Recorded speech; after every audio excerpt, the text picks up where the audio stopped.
Vi får nok vitaminer og mineraler.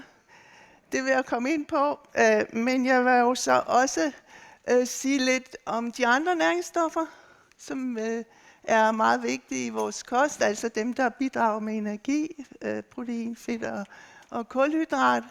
Og jeg vil jo så komme med lidt perspektivering og lidt konklusion til sidst, og jeg vil lige sige, at det, jeg kommer ind på, det er status. Og der ser vi både på gram per dag og gram per 10 megajoule, som Sisse også var inde på, men udviklingen, det er per 10 megajoule for at kunne lave sammenligningen.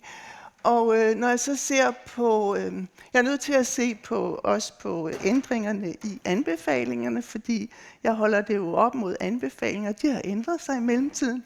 Og så ser jeg på, hvordan vi vurderer det indtaget i forhold til anbefalingerne. Lidt om metoden. Vi tager det registrerede indtag, som er rapporteret i kostundersøgelsen, som Sisse forklarede i starten. Så tager vi ud fra opskrifter og får det over på fødevarer og drikkevarer. Vi bruger vores viden om, hvad de forskellige drikkevarer og fødevarer indeholder af næringsstoffer fra vores fødevaredatabank. Og så korrigerer vi for tab ved tilberedning, og vi får så indtag af energi, makronæringsstoffer, vitaminer og mineraler for hver deltager, og så regner vi på dem og får alt muligt, som jeg nu vil vise noget om. Vi vægter, ligesom Sisse forklarede, i forhold til befolkningen for at gøre det mere repræsentativt. Hvis jeg så skal se på energiindtaget, så ser vi et registreret fald i energiindtaget for drengene, og vi ser også et fald for mændene, mens det for resten er stort set uændret. Og jeg siger det registreret, fordi her kan I så se de her søjlediagrammer, som vi har bag os i vores rapport, hvor I kan se, at det varierer meget inden for de enkelte aldersgrupper. I kan se, der er forskel på mænd og kvinder, de forskellige typer søjler. I kan se, at mænd typisk har mere højere energiindtag end kvinder, og I kan også se, at det stiger med alderen, men det falder faktisk også lidt, når vi kommer hen imod hen i de ældre aldersgrupper. Det kan man ikke se her. Men vi ved også, at for en del er der et registreret indtag, som er lavere, end man skulle forvente. Sådan set er det cirka 24% af alle, som har en underrapportering af energiindtaget i vores undersøgelse. Det var 20% i den tidligere kostundersøgelse. Det er især faktisk teenager og voksne, hvor vi ser underrapportering. 20-33% af mændene og 17-23% af kvinderne, og det er højst for pigerne, de unge piger, som topper med, hvor det er 40%, der har et rapporteret energiindtag, som man må sige er underrapportering. Vi ser lidt overrapportering for de små piger og drenge 4-6 år, men det er kun 4%, der overrapporterer. Hvis vi så skal se på makronæringsstofferne, altså hvor I kan se, der har jeg lavet den her tabel, hvor alle næringsstofferne ligesom går nedad, og de forskellige grupper ikke går henad, og I kan se, at jeg kan faktisk ikke se noget i den der skærm, det er lidt irriterende, at vi først ser drenge så piger, og så mænd, og så kvinder. Ja. Jeg vil lige prøve at fortælle om de ændringer, vi har set. Hvis vi tager det fra ovenaf, kulhydraterne er faldet for de voksne. Kostfiber er steget, men kun for mændene. Tilsat sukker, som er det, vi kan sammenligne bagud med, er stort set ikke ændret.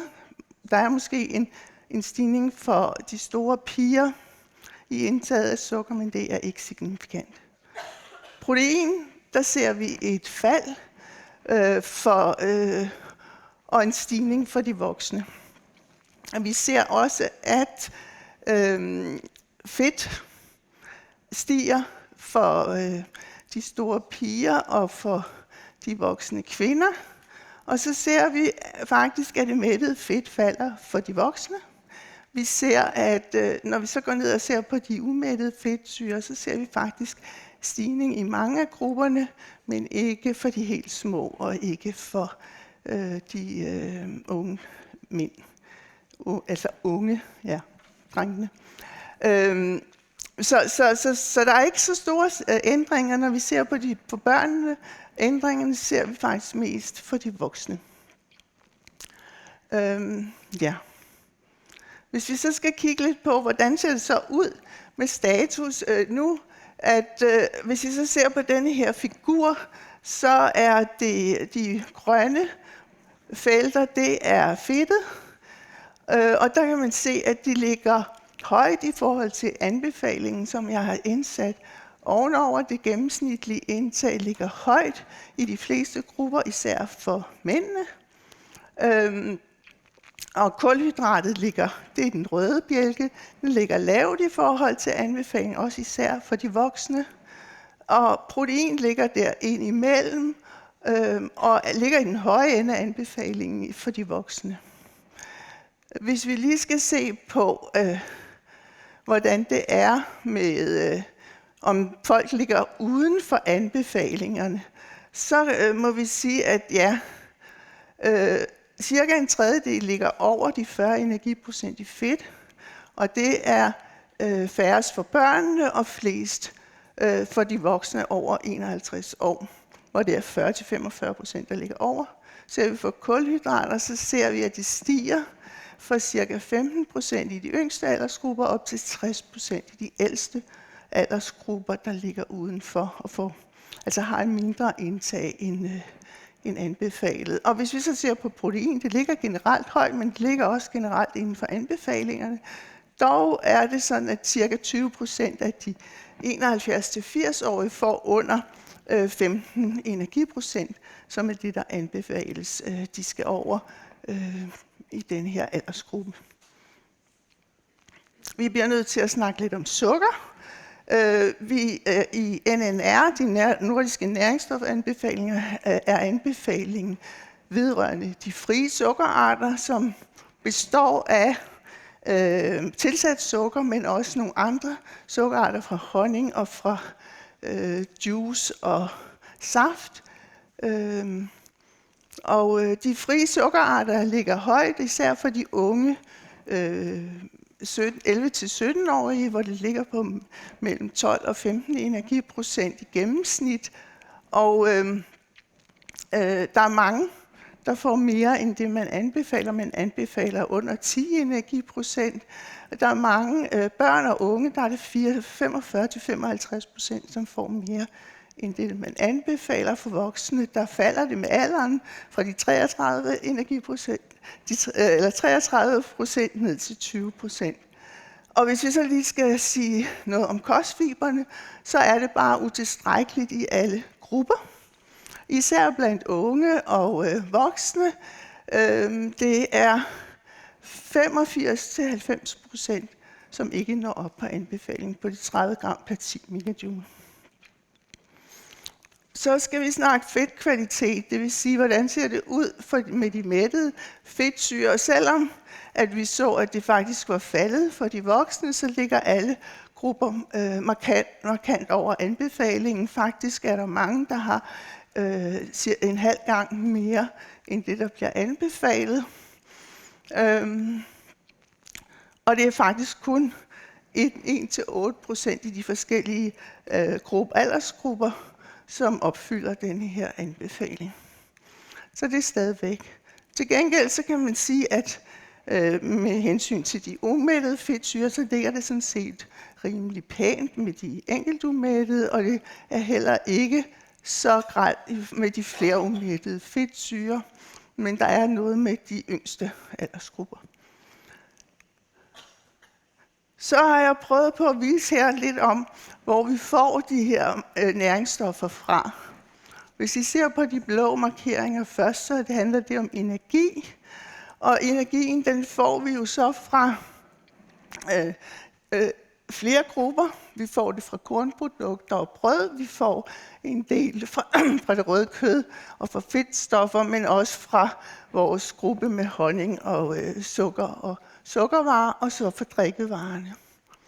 Hvis vi så ser på protein, så vil jeg lige markere, at vi faktisk også får protein fra korn og brød. Vi får det selvfølgelig også fra de andre grupper, jeg har markeret, som er mælkeprodukterne og kød og fjerkræ. Hvis vi så ser på de tilsatsukker og sukkerarter, så kommer de jo ikke overraskende fra gruppen med sukker, honning og sukkervarer, men også fra drikkevarerne, og det skifter lidt for de her frie sukkerarter og tilsat sukker. Kostfiberne, dem får vi jo fra brød og gryn og fra grøntsager. Vi kunne have fået mere fra frugt, hvis vi altså spiste lidt mere frugt. Hvis vi så ser på de mættede fedtsyrer, så kommer der en del fra mælkeprodukterne og ost, en del fra det røde kød, og fra fedtstofgruppen, hvor smør hører til. Og vi ser så her på de flermættede fedtsyrer, at der kommer der faktisk en del fra kornprodukterne, fra det røde kød, fra nødderne hernede. De bidrager faktisk også med en del, selvom vi spiser så utroligt lidt af nødder. Og så kommer der jo også fra fedtstofferne, hvor de vegetabilske olier også hører med. Ja. Nå, nu kommer vi til vitaminerne og mineralerne.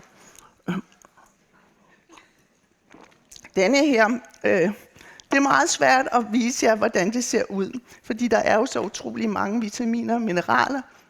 Men denne her skulle vise lidt om, hvordan indtaget varierer for de forskellige næringsstoffer, for de forskellige populationsgrupper. Og for hver næringsstof, så er det sådan, at de mørkegrønne felter, det er der, hvor der bliver indtaget mest, og de gule felter er der, hvor der bliver indtaget mest, og så kører nuancerne så derhen af.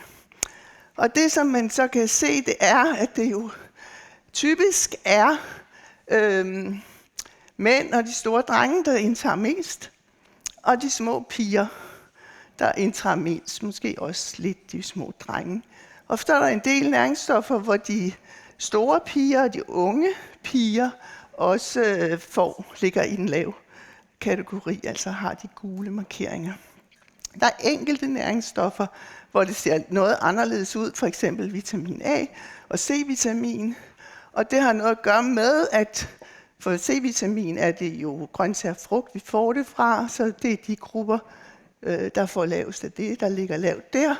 Og A-vitamin får vi også kun for få fødevarer, så det er det handler om. Det her det er indtag per dag, og jeg skal skåne jer for at vise per 10 megajoule. Der ser det lidt anderledes ud. Men jeg vil gerne lige komme ind på, hvordan ændringerne har været fra sidste kostundersøgelse. Denne gang, der har jeg markeret, der kan man sammenligne dem alle sammen, fordi det er procentvis ændringer. De mest blå felter, det er dem, hvor det er faldet mest, og de mest røde, det er der, hvor det er steget mest. Og det er jo ikke så svært at se, at vi ser fald i langt de fleste næringsstoffer. Og vi ser, at der er få, hvor det stiger. Dem, der stiger, det er faktisk vitamin E. Vi ser også en stigning i nede ved selen for nogle af grupperne, og vi ser også en stigning i natrium for nogle af grupperne. Og det er kun signifikant der, hvor vi har de sorte tal. Så er der nogle få, hvor det også er uændret, og det er der, hvor tallene er lavet lyset lilla af. Så hvis vi så går videre og prøver at det er jo ikke underligt med det, vi lige så. Sisse fortalte om fødevarene, at vi faktisk ser nogle fald i indtaget af næringsstofferne. Men når jeg så skal til at vurdere, om det gør noget, altså hvad er betydningen i forhold til anbefalingerne, så er jeg nødt til at se på, hvordan referenceværdierne, altså de værdier, jeg skal holde det op imod, har ændret sig.